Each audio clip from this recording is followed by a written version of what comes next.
modalitasnya di sana. Jadi di awal itu lakukan itu, tapi jangan sampai nanti yang punya kerjasama nggak ngerti yang diajak kerjasama.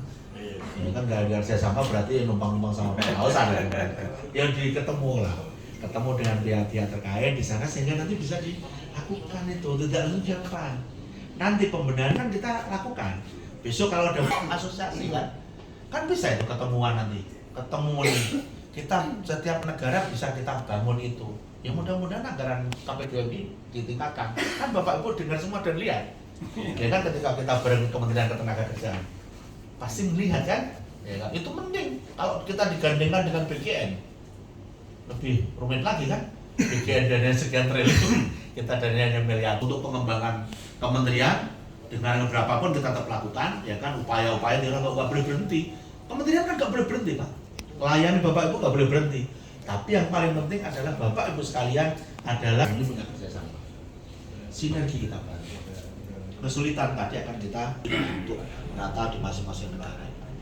Ini yang paling penting. Jadi artinya upaya-upaya KP2MI untuk menuju perbaikan itu saya kira inilah yang saatnya untuk kita. Gitu.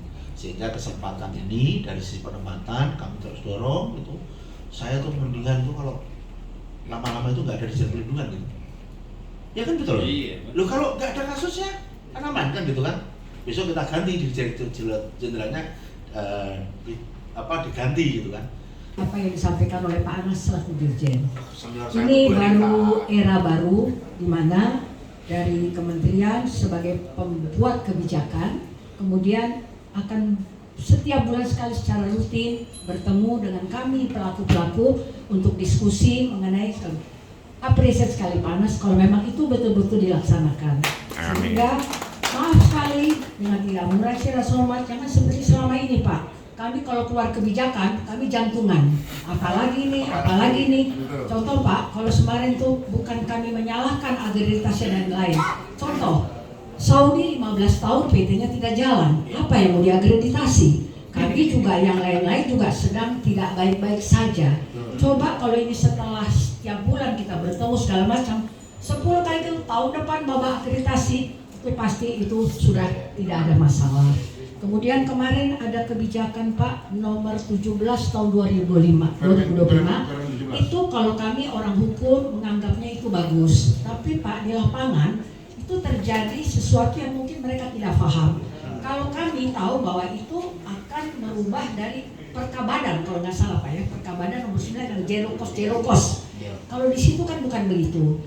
Daripada di situ yang dibaca itu ada halaman 2, pasal 2, tapi pasal 3-nya mungkin tidak banyak yang mengetahui itu adalah kekecualian dari pasal 2. Jadi mungkin Pak itu mungkin perlu lagi penjelasan. Ini bagaimana implementasinya? Karena di situ kalau kami melihat itu ada kur ya, kalau ada hambatan ada jalan keluarnya. Tapi bagaimana dengan cost structure yang selama ini kan ada Pak, itu kan pasti sudah ada. Mungkin ada hal-hal yang itu sudah tidak bisa lagi. Itu kan karena di sana semua diatur, zero cost, paspor. Tapi ini kelihatannya ini bijak ya Pak ya. Cuman implementasinya mohon di lapangan Pak. Tidak semua yang di lapangan itu paham apa yang dimaksud. Jadi nanti ada hambatan-hambatan. Jadi Pak sekali lagi, Pak kalau kebijakan itu mungkin bukan kami yang harus menentukan, tapi masukan dari kami itu perlu karena kami pelakunya. Membuat kebijakan, tapi pelaku ini apakah kebijakan itu dapat tidak dilaksanakan di lapangan? Belum tentu.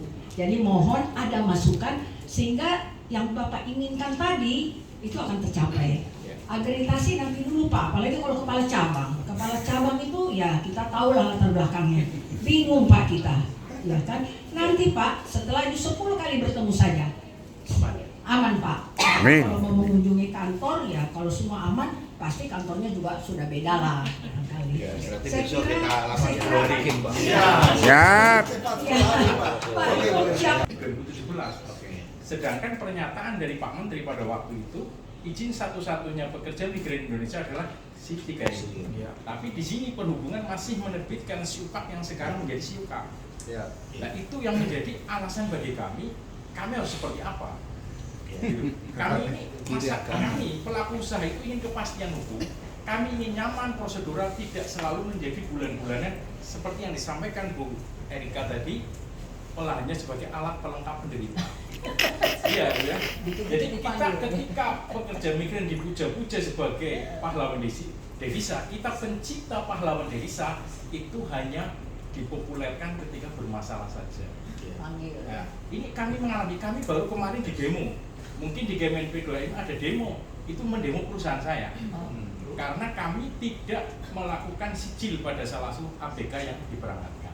Sedangkan untuk mensijil pekerja migran Indonesia awak kapal itu harus punya SIUPA, ya, atau SIUPA. Nah, kita punya SIP 3M. Saya menjadi saksi MK, saya dapat surat kuasa dari Pak Presiden pada waktu itu mendukung Undang-Undang 18. Tapi di sini saya itu diserang oleh ya saya katakan pemegang SIUPA.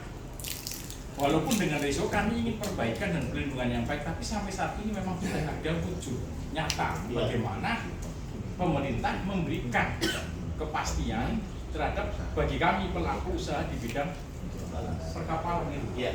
Oke. Jadi diskusi soal perkapalan itu hampir saya setiap diskusi Pak Kausar, Bu Erika itu di dalam negeri apa di daratan semua, di land base, tapi sea base itu kan baru kita. Sebenarnya kalau kita merujuk pada peraturan yang pernah dibuat oleh BNP 2 TKI di nomor 3 dan nomor 12 tahun 2013, sebenarnya sudah mulai dulu kan diatur pendataan sebenarnya. Tapi kan dulu kan tidak diaminkan oleh lembaga lain yang punya otoritas itu, sehingga kita pun agak kesulitan. Pelaku sejarah. Iya, saya juga ikut Pak waktu itu. Ya kan, jadi terus terang saya itu membangun itu, saya pertemuan rutin itu. Dulu itu sampai kita buat pola pertemuan antar kementerian lembaga. Saya dari kita masih BNP 2 TKI, Kemenlu, kemudian KKP, Perhubungan dan Kemnaker sebenarnya. Ya tapi mohon maaf nih, dua lembaga yang saya sebutkan yang terakhir itu tadi itu nggak pernah hadir. Dan gimana kita menyelesaikan masalah?